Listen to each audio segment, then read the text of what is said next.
dagaalkii socday 1977 ilaa 1978 ee dhex maray Soomaaliya iyo Itoobiya.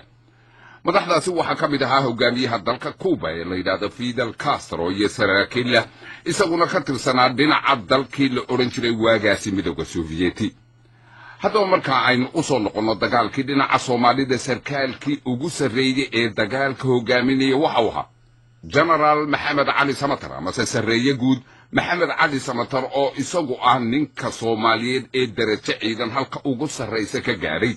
oo aan shaki ku jirin in badankiinu aad wada garanaysaan marka laga reebo intii garashadoodu ay indha dilaacsatay dhowr iyo 10 sannadood ee ugu dambeeyay. haddaba waxaa noo suurta gashay inaan waraysi la yeelno General Samatar oo haatan isagu ku nool waddanka Mareykanka oo aanu filanno in dad badan oo na dhagaysta ay aad u dhagaysanayaan oo ay ugu dhegtaagayaan waxa uu oran doono General Samatar sababtoo ah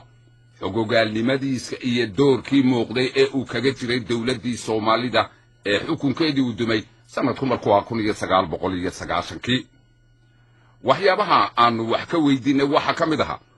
dagaalkii 1977 ama se dadku siday u dhigaanba lagu soo gaabiyo dagaalkii 77.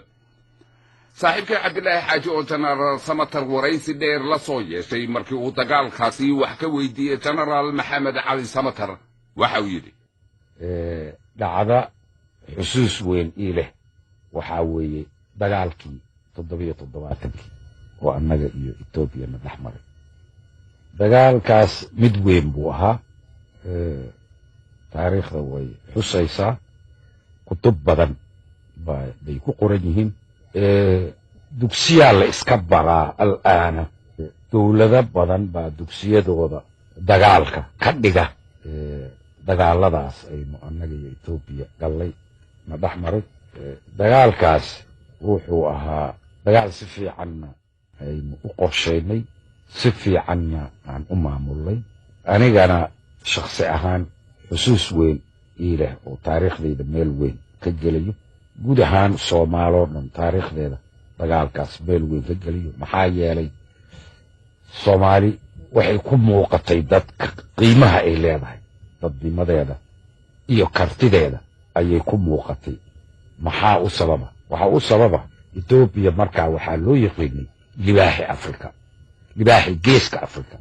ayaa loo yaqiinay cidina isma lahayn ciidanka Itoobiya ciidan ishortaagi karo ayaa Afrika ay leedahay cidna kuma fikeraynin markaa laakiin ciidankii libaaxi geeska Afrika la baxay bisad baan ka soo saaray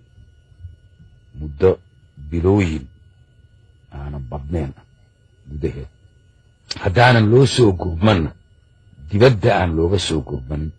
oo dowlada waaweyn iyo ciidamo badan coalition ciidamo isbahaystay badan ayan u soo gurmanna